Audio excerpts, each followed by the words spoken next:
So, without going through menopause yourself, having an understanding of what women do go through, there's an array of symptoms that happen, but generally we don't really need to be suffering so much. And I think that that's one of the things that's assumed in the community, that menopause is something that women just have to go through and that they have to just handle it, suck it up and deal with all of these symptoms.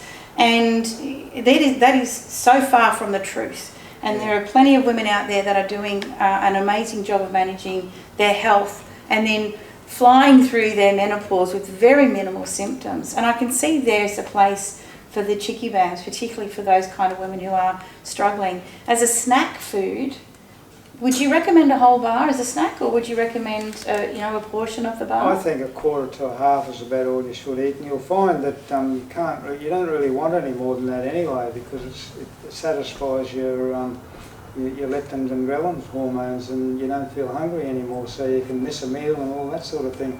I think another thing we should add too, a lot of women when they are going through menopause get addicted to sugar and eat too much sugar, which increases inflammation and makes the whole thing multiply, the whole problem. Absolutely. I'm very much anti-sugar. Added sugar into anything is no good. Well, look, the body can get the sugars it needs for energy and its basic cellular functions from whole foods. Out of whole foods, yeah. And if we're modulating those insulin responses, then we're really making a big difference there. And I think if you can manage a sugar craving as well as an inflammatory process in the body on a daily basis, so you're contributing to this on a daily basis, over time you will find that symptoms will just drop off. Symptoms you've been suffering through for so many years. Part of your sugar craving is the drop in blood glucose, of course, and then if you're stimulating that with the curcuminoids, well then you don't get that, so that wipes that first bit out. The second bit is the endorphin release in your brain that you crave for with the sugar as well. You can get that with the curcuminoids as well. I can tell you one thing, that as soon as you put your mouth around these bars, there's such an intense, beautiful, deep, rich flavour that that hits the dopamine centre in the brain very quickly. Do you like that, do you? I do like that. That's your cacao and the cacao butter. So when I'm recommending for my weight loss patients, for instance, when I'm recommending for them to think about ways of determining whether or not they are hungry or whether or not they are eating out of an emotional balance, something like that is perfect.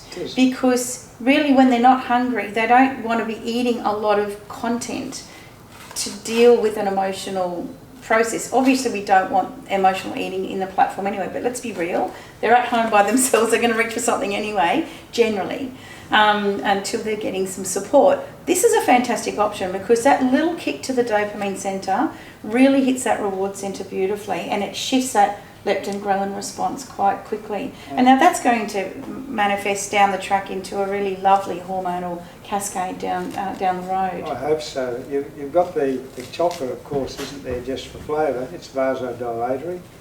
It hits your endorphins. It's a polyphenol antioxidant that has an antioxidant effect in other parts of your body. And it doesn't have the added sugar. That's right. And it also modulates that blood glucose response too. And I notice you've teamed it up with a bit of cinnamon. So that combination is also quite, again, highly anti-inflammatory, but the two together synergize to modulate that glucose shift. So you can bet your bottom dollar your sugar cravings will drop quite considerably. They do, and the feedback I've got is exemplifying that. Yeah, fantastic.